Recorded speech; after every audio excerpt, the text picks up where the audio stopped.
Bonjour chers téléspectateurs et internautes, ravi de vous savoir au rendez-vous de l'actu en cours.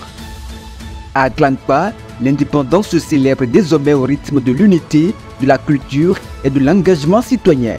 Portée par la jeunesse et soutenue par le leader politique Baudouin Ayinon, vice-président national et coordonnateur départemental du parti Mouel Bénan, la fête du 1er août 2025 a pris des allures de communion populaire entre veillées culturelles animées et matchs de solidarité, traduisant une volonté forte de faire de l'indépendance un levier de développement local.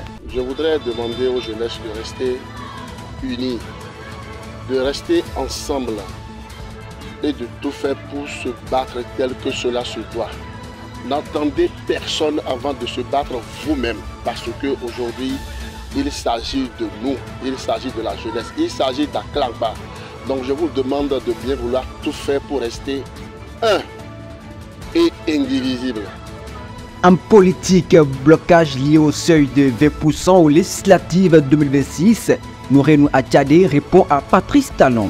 Le vice-président du parti Les Démocrates, Nourenou Attiadé, n'approuve pas la solution du président Patrice Talon en cas de blocage lié au seuil de 20% pour le lever des sièges au sein des circonscriptions électorales dans le cadre des élections générales de 2026. Pour le député de l'opposition, la Cour constitutionnelle ne peut en aucun cas légiférer dans ce cadre. Nourenou Attiadé demande au chef de l'État d'accéder à la demande des forces vives pour une révision de ce code qui, selon lui, peut conduire le pays vers la crise.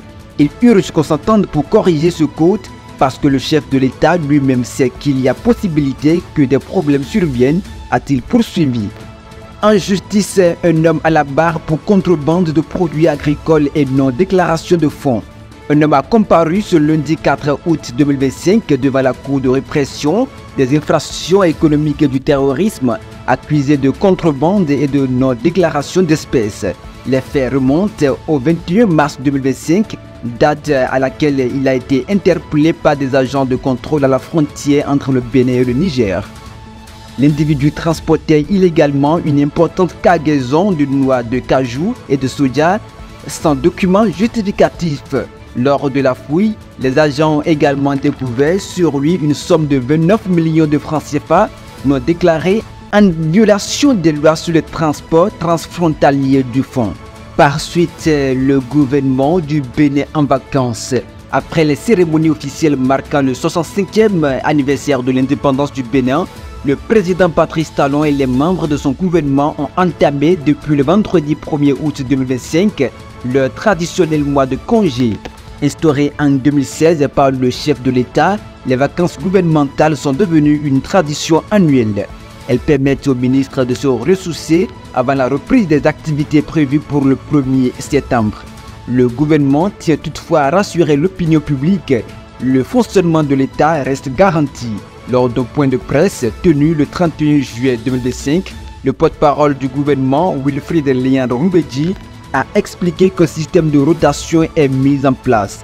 Une équipe reste active pendant que l'autre se repose, puis les rôles s'inversent. Le pays continuera d'être bien géré comme il l'est depuis bientôt 10 ans, a-t-il assuré. Ainsi, malgré cette pause estivale, les affaires courantes de l'État continueront d'être traitées dans la sérénité et la rigueur administrative. Dernière information, chante et danse avec l'Amazone, une 3e édition pour permettre aux populations, touristes et vacanciers de passer des moments conviviaux.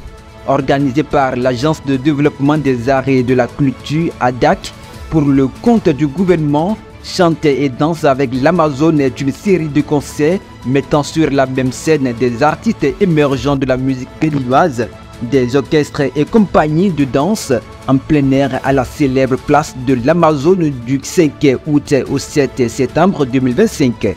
Cette initiative vise à offrir aux populations béninoises et aux touristes vacanciers un mois de moments conviviaux et mémorables. Chante et danse avec l'Amazone propose des animations live quotidiennes à partir de 18 h et a pour objectif de créer une ambiance chaleureuse et festive permettant aux familles et amis de pique-niquer et de profiter de la jeunesse de la scène artistique béninoise dans un cadre sécurisé et convivial tous les jours. Ainsi prend fin ce tour d'informations que nous vous remercions d'avoir suivi. Au revoir.